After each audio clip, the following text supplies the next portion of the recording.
everyone. My name is Sam Cannell. I'm a senior here at Clark, studying political science with a concentration in comparative politics. And for my final for this course, I decided to do an interview with my mom because I think it would be really interesting to get the point of view of somebody who doesn't study and think about these things every day. If you want to introduce yourself a little bit. Hello, I am Bonnie Cannell, Samantha's mom. Born and raised in Connecticut, moved to Maine 25 years ago in Bangor, and that's it. Perfect. So this class is all about violence suppression and liberation through like psychology, which I know is not what I usually take and what like, normally like we'll hear about with my classes.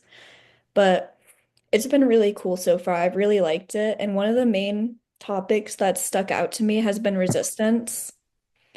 And I was wondering, like, do you have a good definition of what that word is? Do you have your own definition of it? Resistance? Yeah. No, No? I would say I can give you like a my definition of it.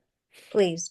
My definition, at least before this class, was like everyday actions or maybe like planned, thought out actions that aim to like fight back against systems of oppression within society. I would say that would be like my definition before taking this class. Okay. And through this class, I have learned like an actual academic definition of this. Resistance to collective violence or oppression is any act opposing violence, thereby undermining or thwarting the oppressor's goals and challenging the oppressions. Does that make sense? It does. I never thought of it in the case of violence, though. Yeah, I feel like that's how I normally think about it because a lot of my classes are about violence and like mass killings and everything, which is kind of depressing. But I think most people think about it in like the everyday sense, like maybe you're resisting against like the dining hall food that you don't like at school, so you don't eat it anymore. Absolutely. I Yeah. remember as I used to be a school secretary, and the some students would be sent to the office, Hmm. and it was interesting because some of them had been diagnosed with ODD, which is oppositional defiance disorder. Yeah. And that's a very small fragment of it, but we would always think of, like, if you said blue, they would say red just to be the opposite of it. But yours is a lot more intense because it has to do with violence, but it's still bucking the system. Yeah. I feel like I really understand what you're saying, but I think it might almost be different. Like from my own definition of resistance, I might consider that resistance, but from like the academic definition, like against like resistance against an oppressor, I guess. Like, Absolutely, like in a country like Cuba or well, I guess the more I think about it too, like that is like school systems are kind of like just a form of power and like so I guess it does apply to the academic definition too. Um, I'm gonna share my screen for a second. Let me know if you can't see I this. You see it. should be able to now. I just have to get my glasses. No worries. You can see it all right though? Yes. Okay. So this kind of like is an expansion on the definition of resistance. There's kind of like five subcategories. And the cool thing is like a one form of resistance like does not have to fit into just one of these bubbles. They'll often fit into multiple. And yeah, I think it's just cool to realize that like really like nothing does fit into just one box and they overlap just kind of like a Venn diagram as like the picture shows. And so can you see my mouse too on the screen? Yes. Okay. So where my mouse is right now, individual or collective resistance, it's kind of like a dichotomy, like two sides of the same thing. So there could be individual resistance, and that might look like one person taking action or a collective on the other side, like a whole group. Maybe it's like a whole class in school or something like that, if that makes sense. Or would that also be include like say a union? Yeah. Okay. Yeah, I think that's a good example of it. The next one over here is covert versus overt. I liked the head tilt there. Um, Covert is kind of like a little more under the radar, so this might be like doing something without your boss's knowledge, or just like doing things a little more secretly, so they might not know who took the act of resistance, versus the other side, overt, which is like directly like doing the act of resistance like right in the oppressor's face.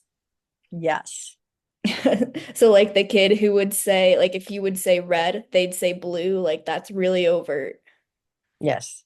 I always say I have a saying too that um trying to get someone to do like coerce them to do what you want without Hmm. them knowing, you could either be a pit bull or a border collie.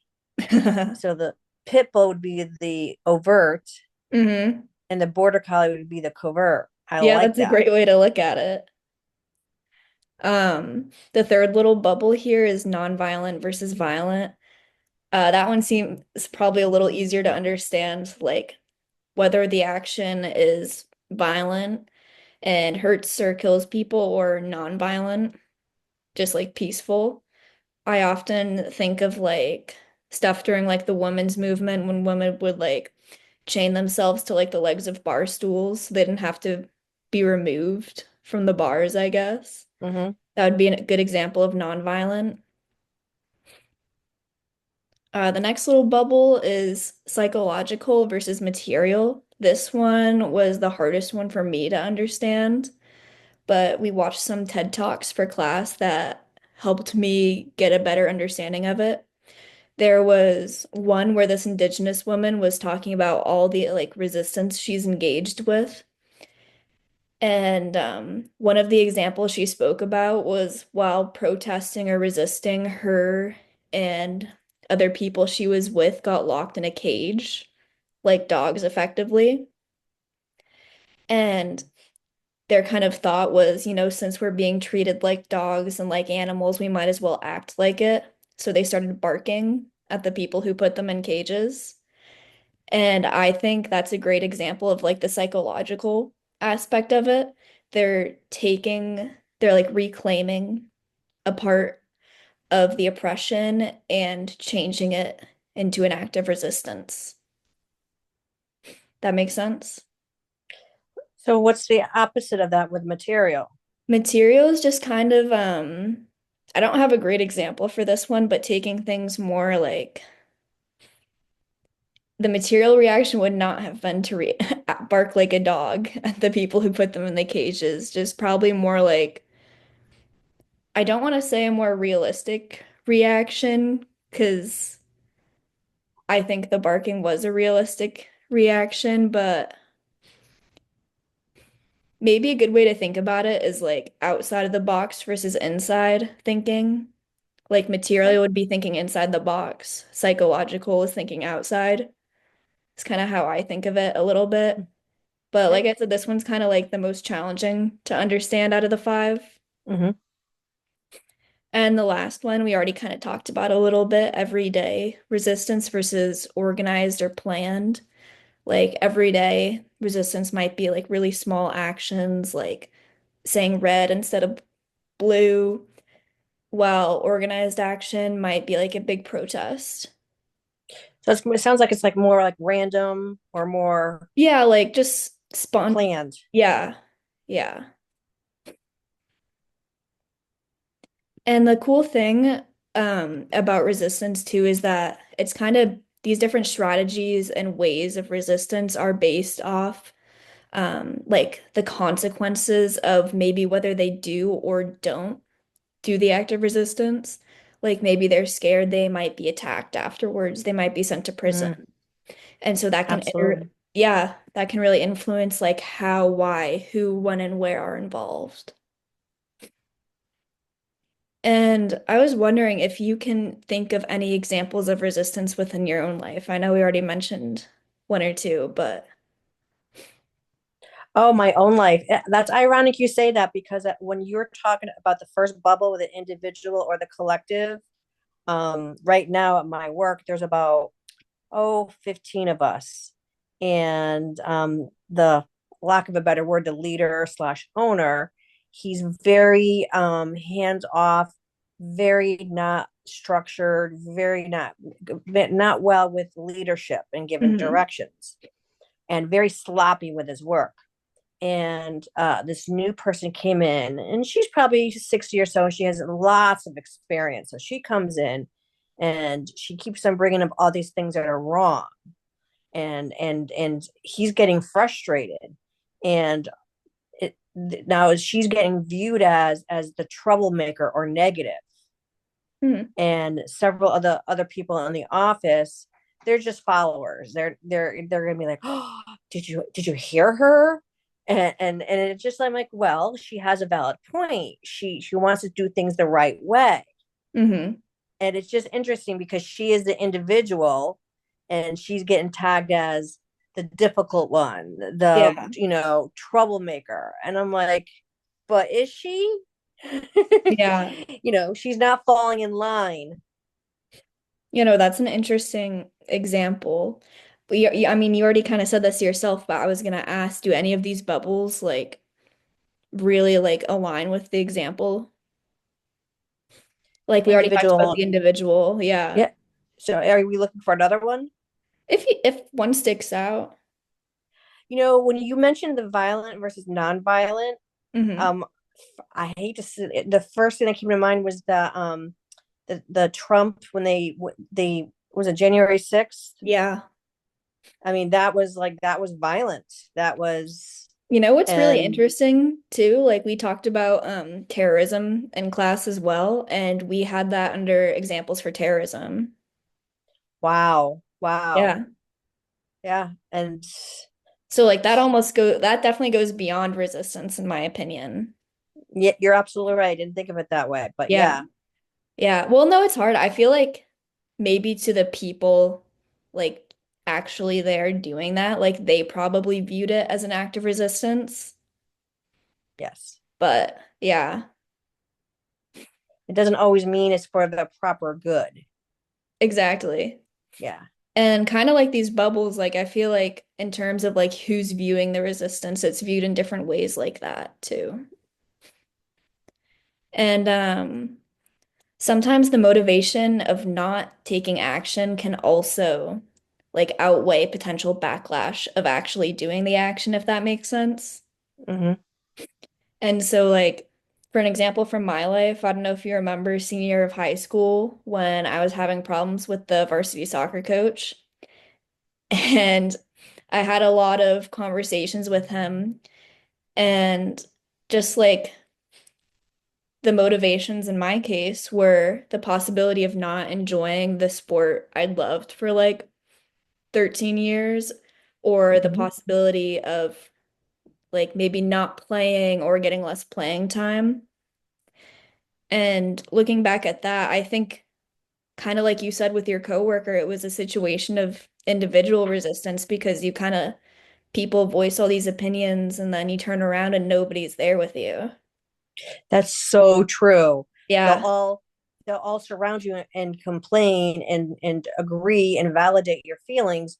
But when you go to talk to that individual, and in that case, the coach, you turn around, they're all not there because Hmm. they're all too afraid to have the like you said, the consequences of diminished playing time, or yeah, and it's hard to be what's that saying? Not a bystander, but an upstander. Yeah. Would you say that's like a core of like what resistance really is, being an upstander?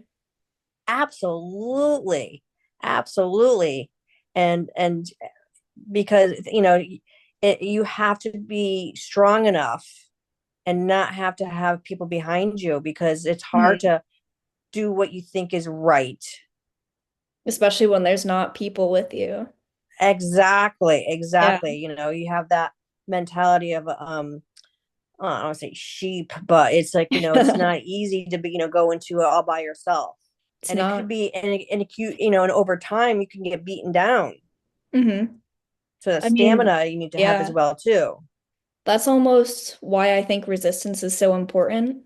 Because even if you don't have a crowd of people behind you, like even if it's just individual, everyday, nonviolent resistance, eventually people will take notice that you're doing these things and maybe you're seeing like outcomes that are improving and maybe that'll motivate people to take their own actions.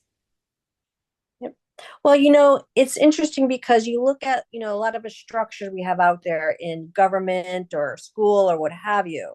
I mean, or especially if you look at the military, I mean, they want you to be led and not questioned. Hmm. And and so once you start questioning, you fall out of line, and they, in a way, I hate to say, they have to like beat, maybe I don't say physically beat it out of you, but it's like you Yeah. have to step back in line because in their minds, if you don't follow without question, you could get killed. Mm. But sometimes it's a tough world with like that kind of structure. So like I remember with like that same kid saying, opposite the opposite ODD, Yeah. I would look at him and say, "Oh my God, you are going to do so great in life. Hmm. You in school is going to be a challenge because they want you to sit quiet and do things what they just told you in that structure in that box. Where later in life, that's where you're going to excel because you're going to do not what the trajectory of, like, okay, Yeah, step one. Yeah, you know what I'm saying? I do. So based off that, then would you say resistance is really important? Absolutely. Hmm.